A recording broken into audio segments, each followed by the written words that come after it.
Carmen. Super excited to be talking with you today.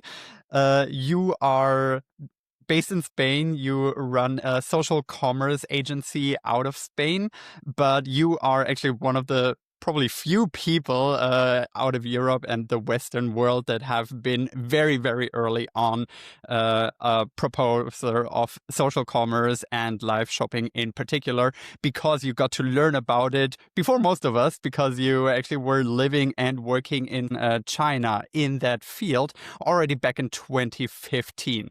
Can you walk me through how you ended up working in China, first of all, and then how you ended up working in live shopping?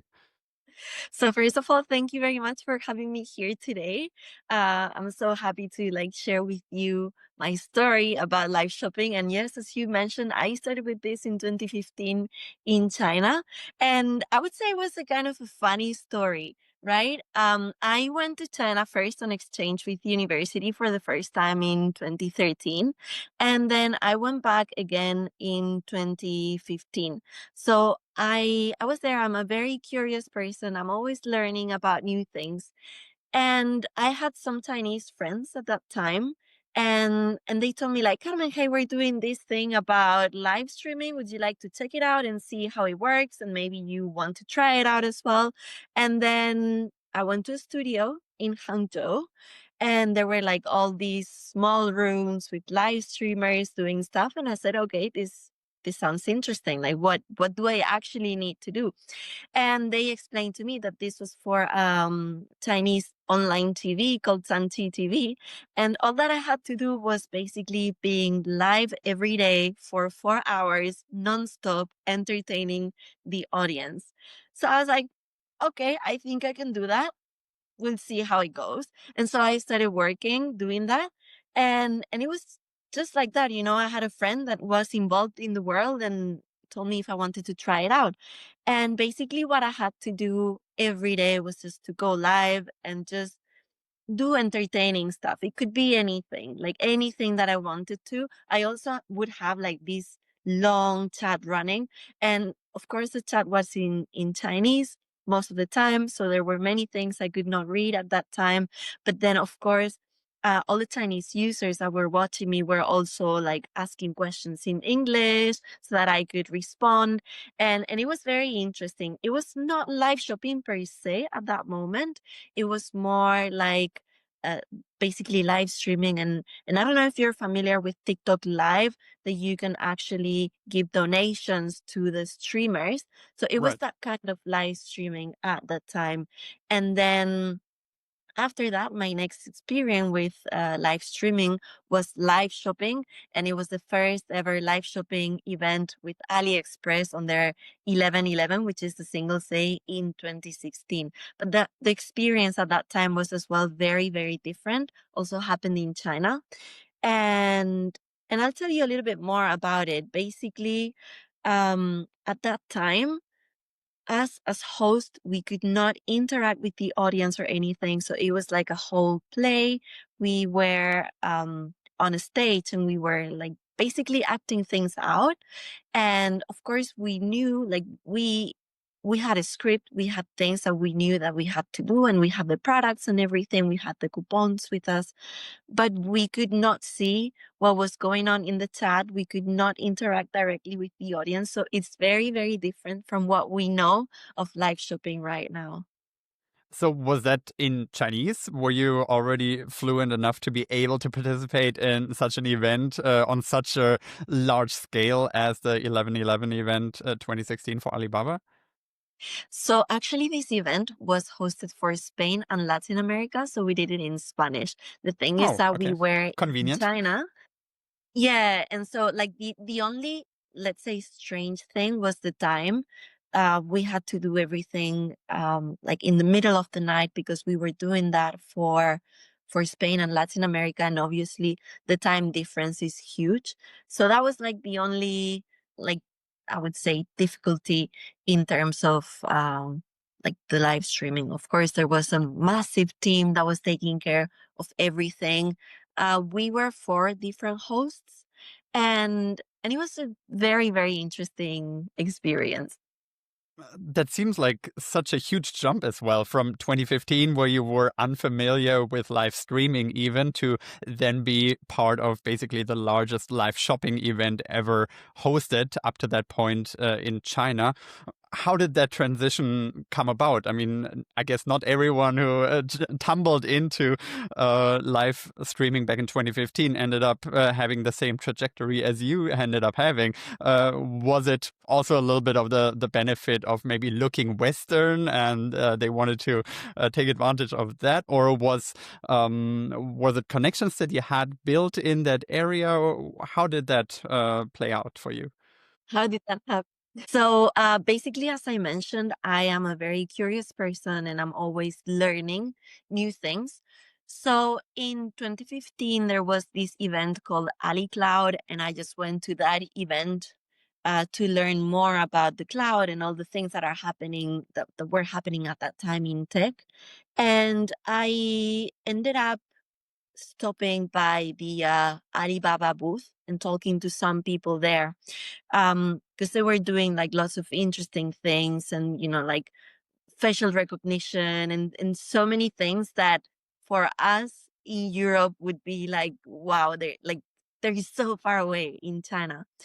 And so I started talking to them, we exchanged contacts, and then a few weeks later, they got in touch like, Carmen, hey, we've seen that you've been doing live streaming before. We're going to be doing this and this and this, and we'd like to count on you. We're doing this for the Spanish market. This is how it's going to go. Would you be interested in taking this chance and, like host with us this event? And I was like, yeah, of course. Like, let's try it. Like, why not? This sounds interesting. It's fun. And I was living in Hangzhou, so I just had to go to the headquarters, and I just thought it would be a great opportunity to see like what it was like. And of course, they were looking for Spanish speakers because this event was going to be specifically for, as I mentioned, Spain and Latin America. And that's basically how it happened. Like you need to be at the right place at the right time. And were you aware of the scale that this event was gonna have, or did you think it's just gonna be a small event where they're basically trying out a new feature? Was it clear to you how much of an audience you would have when you're going live? I had no idea that we were making history that day. Yeah, no, like I really had no idea. Um I knew that it was going to be live, so I just told my family and my friends in Spain and Latin America like, "Hey, I'm going to be live, like check this out. We're going to be like giving coupons and everything." So, yeah, that was like all I knew is that I could share with people that we were going to be doing that. um, it was actually on YouTube for quite a long time now, but I think it's not available anymore. And so people could go back and like revisit it, and yeah, it was a fun experience and very interesting. And of course, I did not know that that was going to be something that in the long term it come to this. It's been 10 Right. years now. I'm still working in live shopping and social commerce. Like I would have never imagined that that would be like that. So this was the first time doing live shopping. What was it that then got you hooked for as long as 10 years now and made you pursue a career in this area? So the thing is that I lived in China for 7 years, and it was so early on that I actually learned about this. And I know a lot of Chinese people and Chinese brands, and they've been doing live streaming for such a long time now. And I came back to Spain in early 2020, right when the pandemic happened. And I was like, okay, what is it? What have I learned in China that is not here yet? What is something that makes me different from the rest of the world here? And so I was thinking, and I said, okay, so actually, live shopping is something that is not really established yet, but it's so big in China. So for sure, it's going to come to this market at some point. And so I just started talking about it. And then I also launched my own e-commerce store It was an activewear brand for women, and I started doing live streaming as well not in my e-commerce store. I was doing it on Instagram, and so I saw as well that when I was presenting the products, the users would purchase those products later on the website. So I was like, okay, I am proving to myself that this thing that I was doing in China that was working is also working here. Like, okay, people don't really know about this format, but it's so informative. And when people are interested in the product, they're coming back to the website to actually purchase, because at that time, that was 2021, when I was doing live streaming on my Instagram, my brand's Instagram. They could not purchase directly from the live streaming. But then I saw that they were going to the website and purchasing those products that I had presented. So I was like, okay, this is cool. Like, maybe it's not super functional in a way, like people cannot yet purchase from this live streaming, but it's interesting for them because otherwise they would not purchase these products. So that's like, I started working on it and I just did different things. Then I became the CEO of a social commerce agency in the UK. And with that agency, we went as well to the Mexico, which is a really well-known digital marketing conference in Europe. And I did the first ever live shopping event on stage, on a commercial conference, on a trade show. And so from that live streaming that we did, we got 700 leads. So that was amazing as well. And at that time, like, I was not selling any physical products because we were an Right. agency. So we were like selling social commerce services, of course. And and it was amazing how I got everyone hooked in the audience and how they were so interested in what we were doing and how they got into the live streaming. I could show them how it was working and all that. And then we also became partners for TikTok Shop in the UK when it first launched in 2023. So, like, I would say that I've just been growing and developing myself with the market. Then fast forward to, well, last year, I launched as well a live shopping marketplace here in Spain. Um, Built it from zero, from the ground up. I was with that project for 1 year. It was called Stream Plaza, a really complex project because you need to work with brands and you need to like onboard them and you need to explain to them like how the whole live shopping thing works. And then of course bringing all the clients in. It was such an amazing experience. And then so when I left this project, I launched Paragon Social Commerce, and now we focus basically on live shopping, social commerce, and TikTok Shop. And at this stage, regarding TikTok Shop, we're partners here in Spain, in the UK, and in Germany. So it's like that's been my journey so far. Uh, Right. just just working with brands, doing things myself, learning like every little detail, and yeah. Yeah, I can totally see how you had a unique skill set after you came back from China and you were able to apply that and really put it to the market. Also, you were kind of at the right place at the right time, coming back from China where live social shopping was already exploding, and then having the insight that this was only a matter of time until it will catch on here. But if we go back to the origin a little bit in China, after this initial Alibaba event back in 2016, you continued working in that field. Did you then end up getting a lot of on-the-job training in live selling? Was it mostly learned on the job because it was such a new and exciting industry? How did that actually look like for you? So the thing is that basically what we had to do was to sell things. We had to be on camera and just showcase the products and push the sale. But then I pivoted after a while of doing live streaming myself, and I was the one that was looking for live sellers for the company. So I was not doing it myself anymore, but I was looking for other people, and then we were training them to do live streaming. Okay, gotcha. So initially you were very early on as a seller, but then you kind of pivoted a little bit inside the company and Yeah, inside the industry to find the people and the talent that would do yeah, well.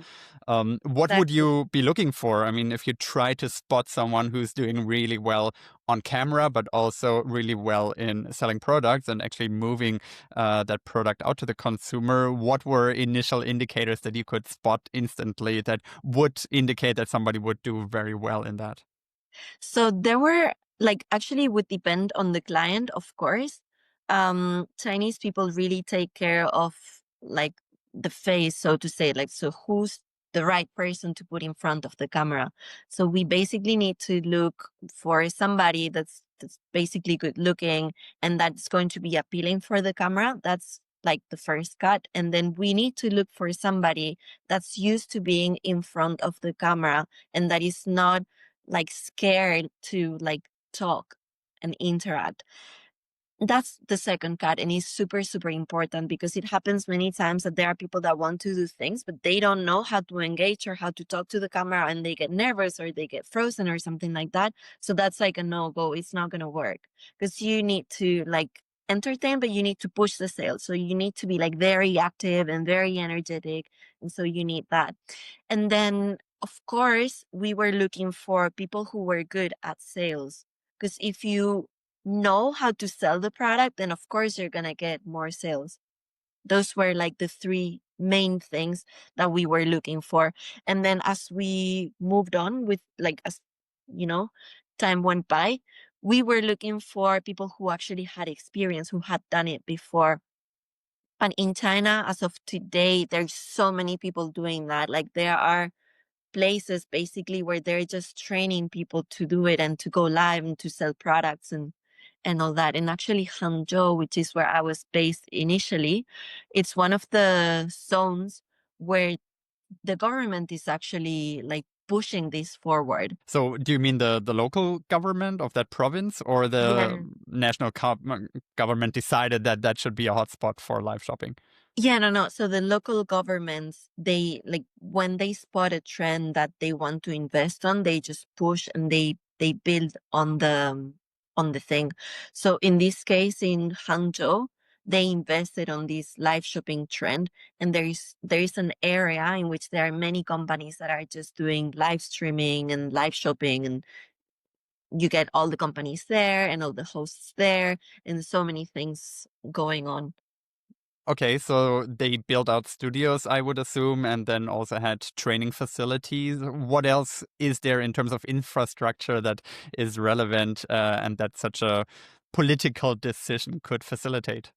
It's just the way that China operates. Once they see that there is something that's working and that's going to be to bring money in, they just go full on it. So Okay, but in terms of infrastructure, like what would be a political decision that then further facilitates a boom in live shopping in that area? I'm not sure I understand the question. Like Like in you which said way? it was a political decision that Yeah, yeah, they yeah, yeah, wanted yeah. to facilitate that. Like what exactly did they do to facilitate that? They just allowed for spaces, like they open spaces to like develop the thing. Yeah, like Okay, there's specific areas where they are pushing live streaming. right. Okay. Okay. Um, and I mean, now that you're back in Europe and in the Western world, I'm sure you're comparing from time to time between what the live shopping industry looks like in China and how it's been developing in the last 10 years since you saw it blossom first. Here we're still in the very early stages. What are the key differences that you're seeing between China in particular in Asia and then here in the Western world? So this is something that I have really fresh in my head actually, because I was talking about this last week. And the thing is that in China, they've been doing this for so long. And now the audience is super used to live streaming and live shopping. And the way that they're doing it is completely different right now. So they're pushing a lot on entertainment as well. And I don't know if you've seen their live streamings at the moment, like they are doing skits, for example, very short skits where they just tag the product and consumers can purchase directly from that, we are very far away from that kind of content. So in terms of China, they're super developed. The way that they're thinking of the content is completely different, and it's just short and punchy. And they really, really push the sale. Like live shopping is for selling. They know they want to make money, so they just go for it. That's one thing with the Chinese market. Then we have the US. The US is a little bit more advanced than Europe, and they've been implementing it, let's say maybe 3, 4 years now. Um, they also have lots of live shopping marketplaces. TikTok Shop has been there for a little bit longer than here in Spain, for example. So they're getting used to it and they're implementing, and there are brands that are getting huge success at this stage. And then we have Europe, which is a little bit behind. Um, there's so many things that companies still need to learn about live shopping. There are massive concerns when it comes to, like, for example, branding. Sometimes brands think like, okay, but live shopping maybe is going to make me or my brand look bad. So how am I going to do this? um and and they're still like they're thinking too much instead of implementing, so we're still a little bit behind. But it's true that we are seeing companies, for example, like IKEA, that does lots of live streamings, or for example another brand that we worked with here in Spain, Cosori, selling air fryers. They're doing things with live shopping and it's working, and it's just, brands need to, like, actually take the leap of faith and try it and implement the right strategies and work with the right people so that they can actually see success with live shopping. But yeah, there's so many concerns still, like, okay, so what is the budget, or what is the ROI, or what do I need, or who's the team that's involved? Is it marketing? Is it e-commerce? Is it social media? There's so many things still that they don't know, and they're just thinking instead of doing, which is what we need. So Yeah, it's also good to then have people who are as experienced as you in both worlds, both in Asia and the Western world, to hold their hand a little bit, walk them through it, and give them confidence that this is actually something worth investing in. absolutely. How much of an investment is it typically for brands to get started, at least? They don't have to go full on at the very beginning, but to dip their toe into it a little bit and maybe see some early traction. How much would you typically estimate that costs? So it actually depends on the brand, because it could be as simple as going live. And, so if you have like a good internet connection, good microphone, and good lighting, and a good presenter, you could go live with that. You don't need more. But then if you want, of course, to have like this whole setup, you want it to look cinematic whatsoever, then the prices are going to go a lot higher. If you want to count on an influencer, then the price is going to be higher as well. So it really depends. You can start very basic. Just make sure that you have like the right strategy before the live streaming, during the live streaming, and after the live streaming, and then just go. But if you want something like more prepared, then depending on your budget, basically, you're going to get one thing or another. But it can be super simple and super cheap. You don't need to go crazy with things. I think that's also the beauty of it, that you're actually able to go very low cost at the very beginning. And then as you expand and as you see some traction, you can invest more money into it. I see more and more brands that are actually building out their own studios because they see such great successes, mainly on TikTok Shop, but also in other ways of live shopping and streaming. I'm very excited to see personally how that will develop further on, and if we will see as many studios and live streamers as we have in Asia already. How, since you mentioned the different key markets with the US on the one hand, China on the other hand, and then Europe kind of in between. How do the different markets compare from your experience? And do you think that Europe will catch up to the boom that we currently see in the US and then where China already has been for a couple of years? So, as I mentioned, I think Europe's still a little bit behind. I do see that brands are starting to have some more interest, but inside of the brands, they're still, as I mentioned, very confused with what is the team that actually needs to take care of this, because there is no specific social commerce team, and live shopping would be into the social commerce team. So, first, I need to like figure out who is going to be in charge, and then brands that can just start implementing. As I said, we've seen brands that are doing it and they're getting good results, both on e-commerce website and on TikTok Shop. And then there are some marketplaces as well that are starting to implement live shopping. We've seen that in the US, for example, there's Amazon Live, and then as of yesterday, I think is what it was. There is also eBay Live, or that's in the UK.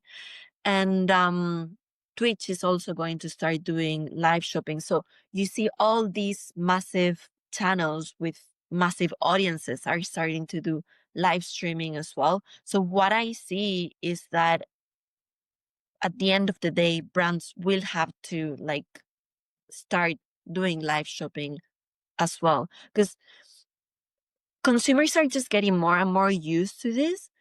And I think this is something that's interesting for them, because what's happening here in Europe, for example, at the moment is that brands are not really pushing the sales so much, but they're trying to connect more with the consumer and like explain to them like whatever questions that they may have about the products, and they try to educate them on the product and to build that connection between brand and consumer.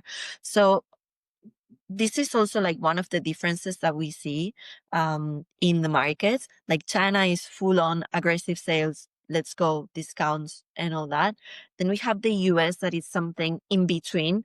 Like sometimes it's very salesy and pushy, and some other times it's more like connection. And then we're here in Europe that, of course, we want to sell, but we feel like, oh, maybe it's too much. So I'm not pushing the sale as hard, but I'm going to bring some value to the audience, and I'm going to give them something so that, okay, I'm helping them make a purchasing decision, and they're connecting with me. So they have a reason to be here, and I'm just sharing with them something like a good time with my consumers. And then they're getting like maybe this discount if they purchase here, or maybe they're getting this specific product as well, only going to be sold during the live stream or something like that. So those are kind of the differences that I see and how the market is moving right now. I think it's also going to be really fascinating to see how fragmented the market will become, because you do have the different buyer mentality in different countries, both within Europe in the different countries, but then also compared to the US. But then you also have different platforms. As you mentioned, more and more platforms are actually getting into live social shopping. So they're going to be putting their unique touch to the experience as well. And then, of course, you have the different characters and characteristics of the sellers. Do you, from your experience as an agency owner, have any preference in the types of platforms and types of technologies that you use to go live for brands and with brands? Do you see some working better than others, or are you completely agnostic? So this is a hard question to answer, actually. Um, I work as an agency, right? So for what I look for when selecting a tech partner for a brand, first, I need to know where the brand is at, what they can afford, what they want to do, what they're looking for. And then depending on that, I help them choose the right technology for them. So at Paragon, we're partners with different tech solutions, like for example, Spree that helps with Instagram and Facebook, and you can launch your live shopping on those platforms.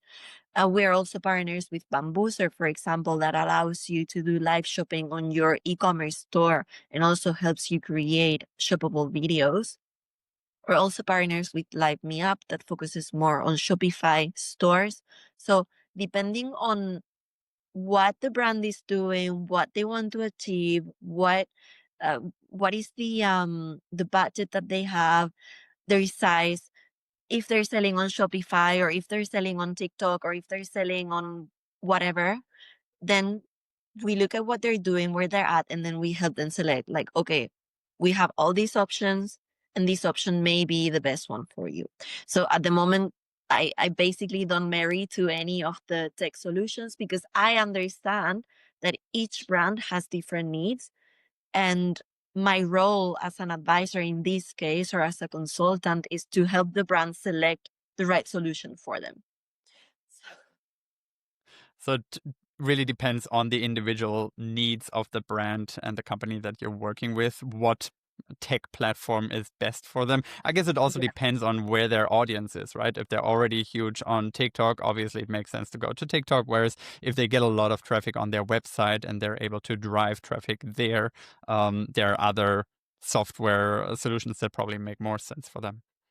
Yeah, like basically it depends because if they already have like a huge amount of traffic going to their website, so it probably makes sense to do something on their own website with their consumers that they already have. But maybe if they want to open a new channel, then maybe TikTok Shop is the right way to go. So it really depends on what they're doing.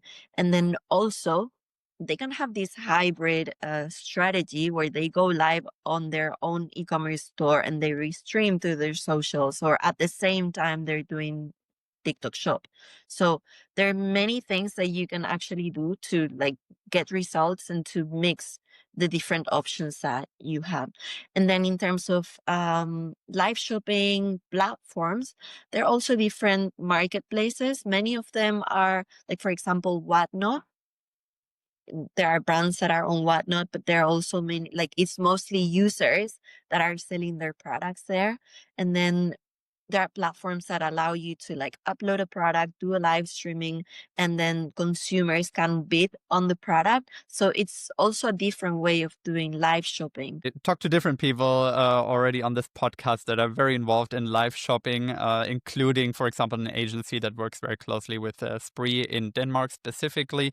And people have different takes on what makes a good live shopping host. So I would love to get your opinion on this matter, because some people say it's more important that you really know the company and you really believe in the product, you know the ins and outs of the product itself. So it should be actually someone coming out of the company, and it's not so important that you look super confident on camera necessarily, as long as you're authentic and really believe in what you're saying. Whereas other people say it's all about being professionally trained, ideally, to be on camera, to look good on camera, and also to be really good at driving sales. Where do you stand there? I would say it actually depends on the objective that you have as a brand. Um, I would say like I usually don't go for influencers, for example. I prefer to have somebody from the company because they know everything about the product. If a consumer has a specific question about the product, they're going to know how to answer. And that's basically what the consumer wants. They want answers to their questions. So maybe an influencer may not know how to like answer to those things. But then of course they need to have the right energy because, you know, when you are on camera, if you don't have the right energy, it just can feel boring and then the audience is going to go, and you don't want that. You Right. want to keep the audience there. So it definitely needs to be somebody that's engaging. And I would say that a salesperson is always a good choice because they can sell and they're really good at talking. So, right? They're gonna help you with the sale. They're gonna explain everything to you and they're gonna have the energy to stay like over the top all the time so that the audience can actually engage. And I would say that's what's important that the person that's doing the live streaming, they understand about what they're selling and what they're talking about, but they also have the right energy and they know how to like make the sale happen. I think there's definitely a learning curve still, especially here in the Western world, where we're still figuring out this new medium. And even though social media has been around for a long time, and in my opinion, live shopping is surprisingly similar to social media in the sense that you need to hook the audience, you need to be engaging, you need to make sure there's retention on the content that you're producing. Surprisingly, many people still seem to think that live shopping somehow works differently than that. Do you have to do a lot of education and really lecturing your customers in what is the best way to get people to stay to watch? Absolutely. I have to do a lot of lecturing on pretty much everything because I still have these clients that think like, okay, I'm just gonna go live and things are gonna happen. And that's really far away from the reality. Like you need to prepare before, like Right. the audience needs to know that the live streaming is gonna happen. The audience needs to know that there's gonna be something special for them there.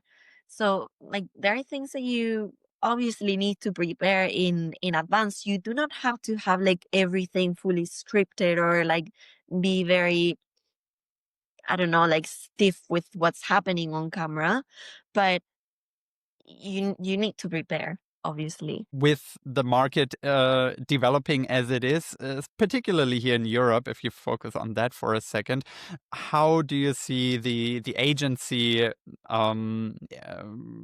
build up of TikTok specifically? TikTok Shop is live in the UK. It's recently gone live in Germany and also Spain, and I know that you're a partner in those markets for TikTok Shop.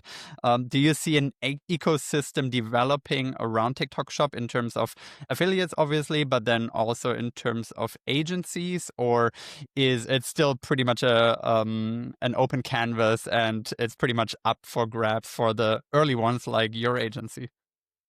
So it's still very early. Like for example, in Spain, TikTok Shop launched in December 2024. So it's not even 1 year yet.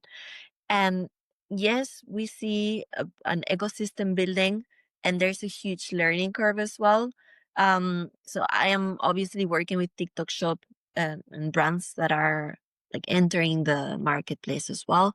And there is a lot of confusion. Many brands still don't know how it works. They don't understand that TikTok Shop and TikTok is not the same thing. Like, even though it's the same platform, they operate differently. So, brands still need to learn a lot of things. And also, TikTok Shop does not work as any other marketplace, like, for example, Amazon. It's completely different. And also, the way that you get results is different as well from how you get results in other platforms. So yeah, brands need to learn a lot about that. There's an ecosystem of agencies. Yes, some of them are TikTok Shop partners. The ones like us who are TikTok Shop partners, we get access to the TikTok Shop team. So it's faster for us to like solve any kind of issue or like to move forward with things and to basically ease the implementation of TikTok Shop.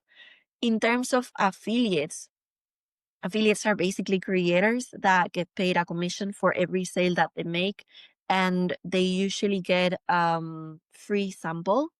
And what is happening also is that, well, at least here in Spain, what we see is that there are creators that actually understand how it works and they are familiar with affiliate marketing per se. And then there is so many other creators that don't understand what affiliate marketing is and how this works. So they don't really get it yet. So all of us agencies, we need to kind of train creators and like help them understand how the system works. And the same thing with on the brand side, for example, when we agencies tell them like, oh no, but you need to give like, for example, 100 samples on month one so that you reach a broad audience and then your product can blow up in the platform. Sometimes they go like, oh my God, but 100 samples, that's a lot. Like, how do I know like this is going to work and this and that? And like, but there are all these creators, and these creators, they they don't know anything about my brand, or they're creating content that's not related to my brand, or like they just go like, oh my God, what is this? And then the same thing with creators. They're like, no, but I want to get paid for every piece of content that I'm putting out. And we're like, it doesn't really work like that. So Right. it's a little bit complicated, but it is true that we've been in the market in Spain, Spanish market, for example, for a year almost now, and brands are starting to get used to it. I just saw yesterday that there are here in Spain 12,000 brands that are already onboarded on TikTok Shop, so that's a fair number for like what it's been 9 months that the platform has been in the market. um and yeah, that's basically it. We need to like keep uh basically training brands and Right. creators, and then of course there are agencies like mine, that we already have some knowledge from the other markets that we've been working on before. There are also lots of Chinese agencies that are helping with Chinese sellers enter the market, so they also have the knowledge as well. And then there are many other agencies that don't really have any idea as of yet, because they've never done it before, but they're just learning as we go. With your insights into the Spanish market, even though it's not even been a full year yet, do you see any early success stories of brands that really exceeded expectations and explored this new medium so early that they could really fully take advantage of having the first mover advantage, really? Yeah, so for example, we've seen a few examples on the supplement category.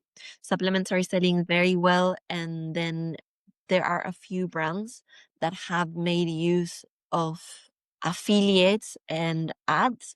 And through affiliates, like affiliates can both create content and as videos, and they can do live streaming as well.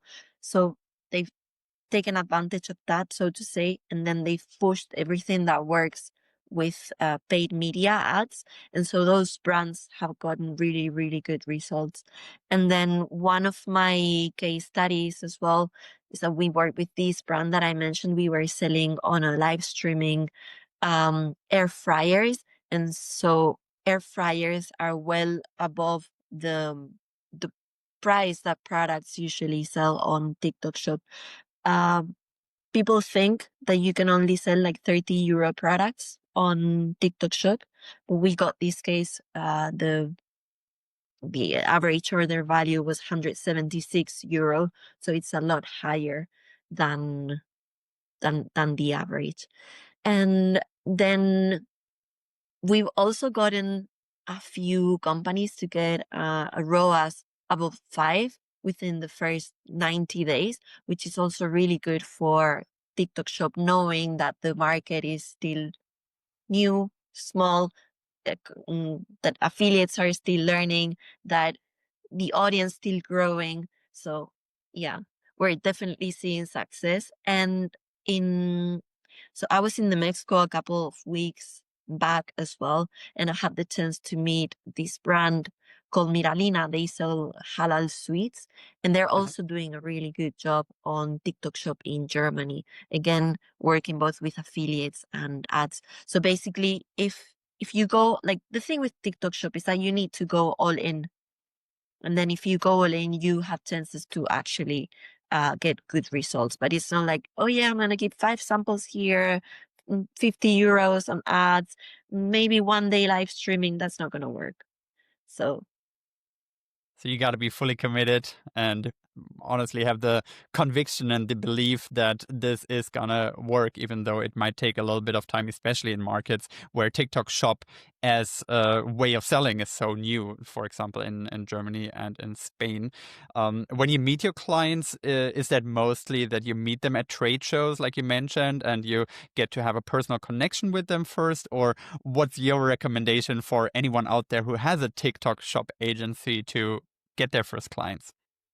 So, well, I do a lot of on-site events, but that's also because I like connecting with people. I think, before I work with a client, I really like feeling the energy. Like, are we a good fit? Like, do we get along well? Are we gonna work well together? So I really like connecting in person when possible.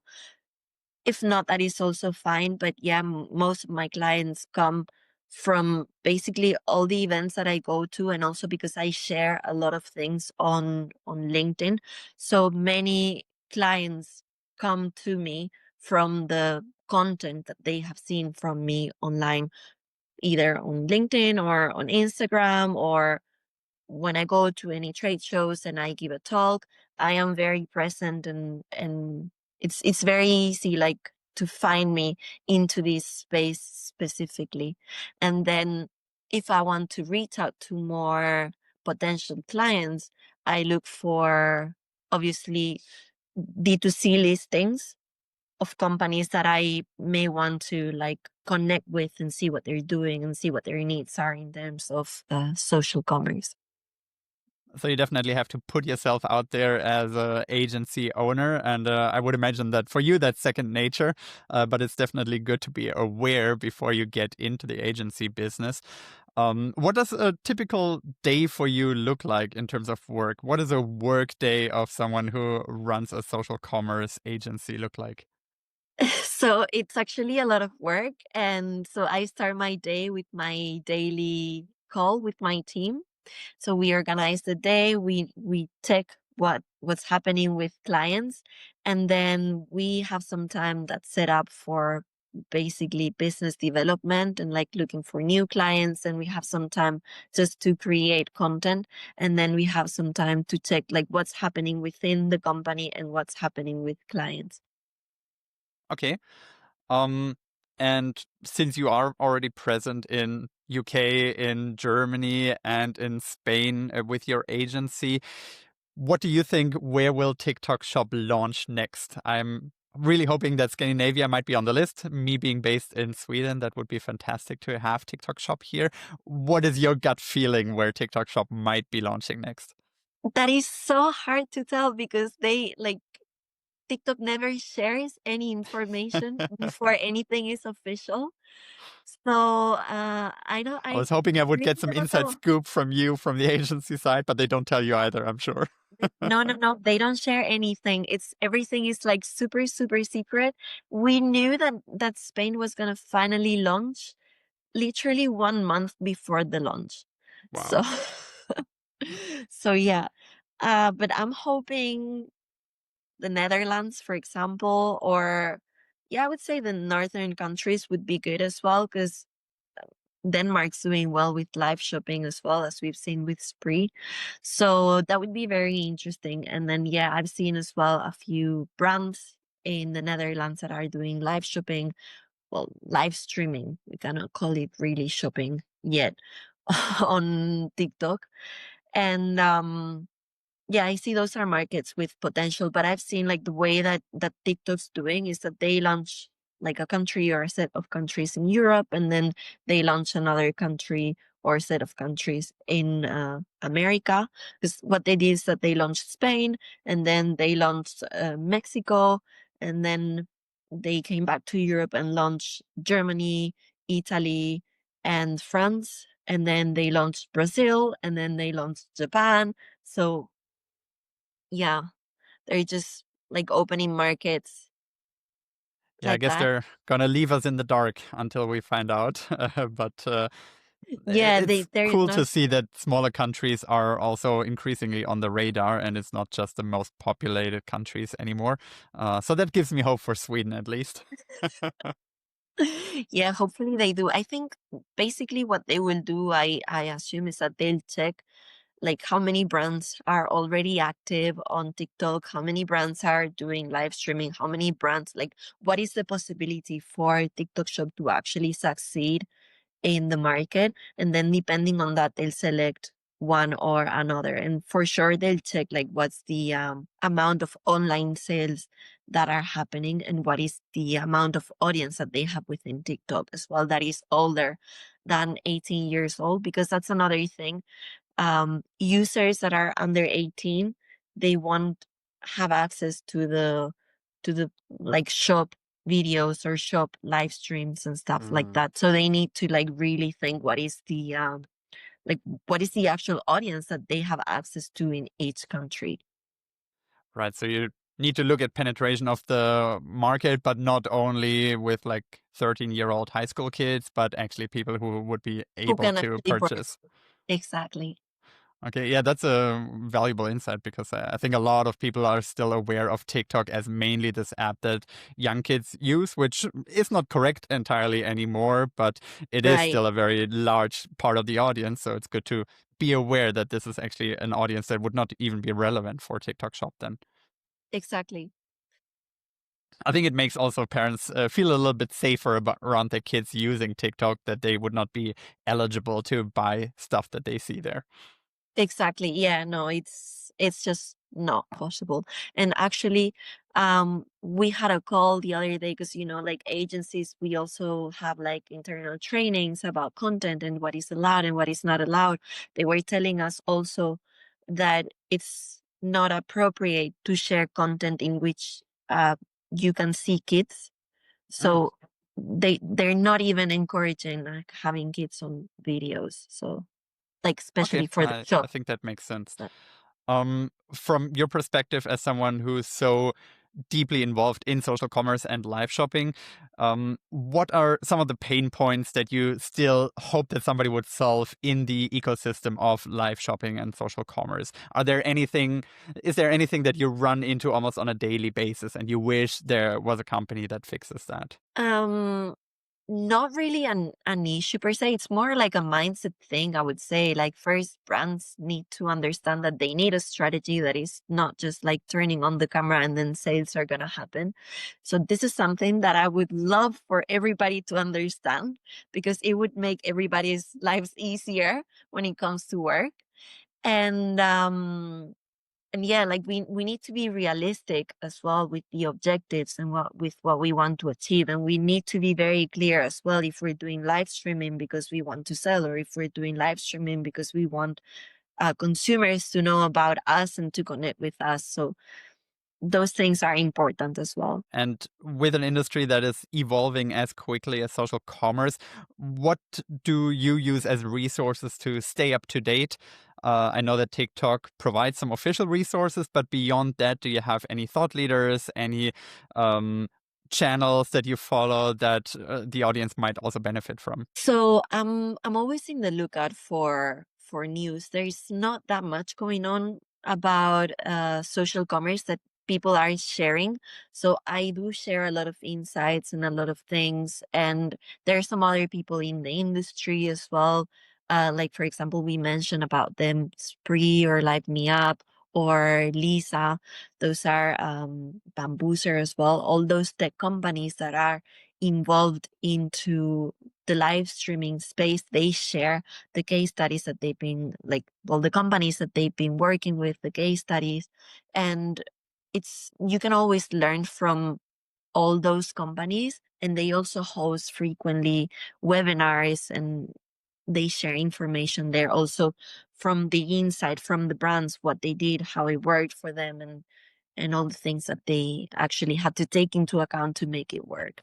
And then Gary Vee is talking a lot about live shopping lately. So that is something that I enjoy seeing a lot. I met him in London in 2023 and we had like this short conversation like, hey, what do you think about live shopping? And at this stage, there was still not like almost nothing going on. And so I really like seeing how he's talking about it as well. And Yeah, I think somebody with his audience and reach, that's certainly pushing the entire industry forward absolutely, to have him talk about it repeatedly as he does. Also, he's very deeply invested in it, right? I think he has a stake in whatnot at this point. So he's really doubling down on the industry and wanted to succeed, which is great for everyone involved. I think he's talking live every day as well. And exactly, yeah. It to me, it also seems like it's an industry that is still in the early stages, and therefore a lot of people in the industry really just want everyone to succeed. To me, as an outsider, it seems like there's not the same kind of fierce competition that you see in other industries where it's really dog eat dog. Whereas in live shopping and social commerce, it seems like if someone succeeds, it's good for the entire industry. Is that fair to say, or do I get Yeah, that wrong there? 100%. So the thing is that, well, also the way that I see it, and I would say most people in the industry see it. So at the moment, we're still like a very tiny industry, so to say. And so the more case studies, the more, because the thing is that there are many companies that are doing live shopping, but they just don't share their results or anything. So they're just keeping everything to themselves. But yeah, what I mean with this is that the more that we're able to share, the more that brands and consumers learn more about this, the bigger the market's going to get. So if we support each other at this point in which the market is still small, it's only beneficial for everybody because there's still so much that needs to be done. There's still so much space for growth that, of course, everyone is happy to see, like, okay, they did this and it worked. They did that and this worked. It's the right moment to like get into the market, do things, and support each other and like work together. Because as I said, we're a very tiny industry. We all know each other. So yeah. What is your prediction for 2026 for social commerce? What do you expect will happen to the industry? I only see it growing. Like there's some data out there. I don't remember from which research. We just saw it the other day that the industry is growing on a 27% year on year. So that's fair. That's pretty good. I saw And that too, and that's wild. I mean, that's like early days of e-commerce growth, like early 2000s kind of e-commerce growth, and now we're seeing it again happen. And so far, so few people are paying attention to it. yeah, I think it's just a matter of time. The thing is that what I see, well, obviously the brands that enter now or have already entered, they already know the game. So they are already seeing the results. And then the brands that take a little bit longer to like implement live shopping or social commerce, they're going to be a little bit behind or it's going to get more expensive for them to actually get the same results. So as I see it, this is something that it's only moving forward. It's been actually slower than I would have expected it in the past couple years, but I think we are at this point in which it needs to happen because the audience is there. You need to connect with your audience. Audiences are looking for attention.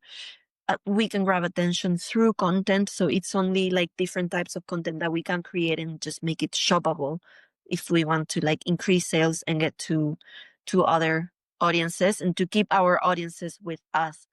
So yeah, I just see this growing.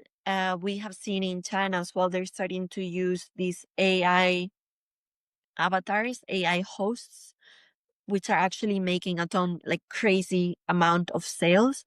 I think in Europe maybe we're still a little bit behind on this.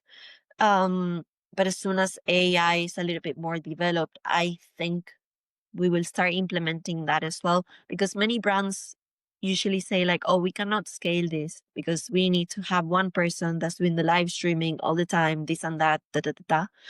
But that's that's going to end once the AI also um, is set up for like live streaming interaction and all that.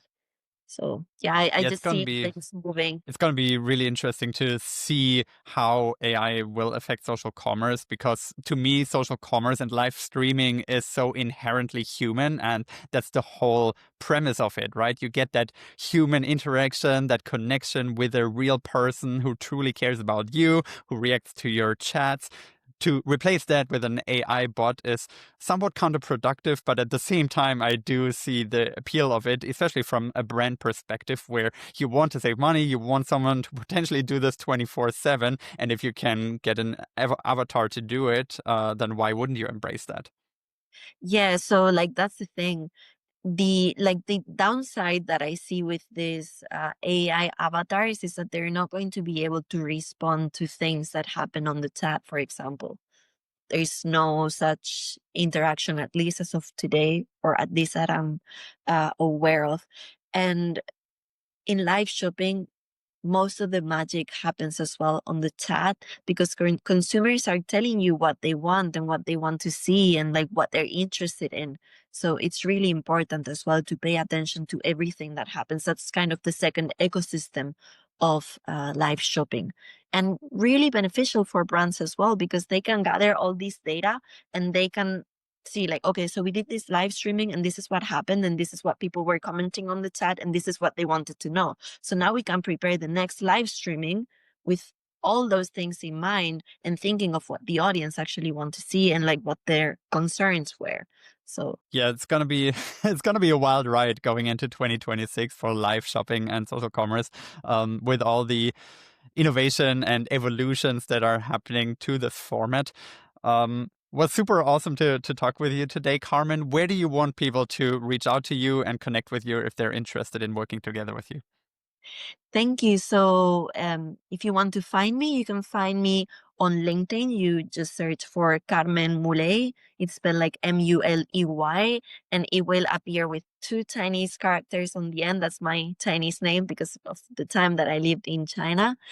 You can find me, as I said, on LinkedIn, and you can find me on paragonsocialcommerce.com. And you can also just send me an email to carmen@paragonsocialcommerce.com. Awesome. Carmen, thanks so much for coming on. Thank you very much for having me.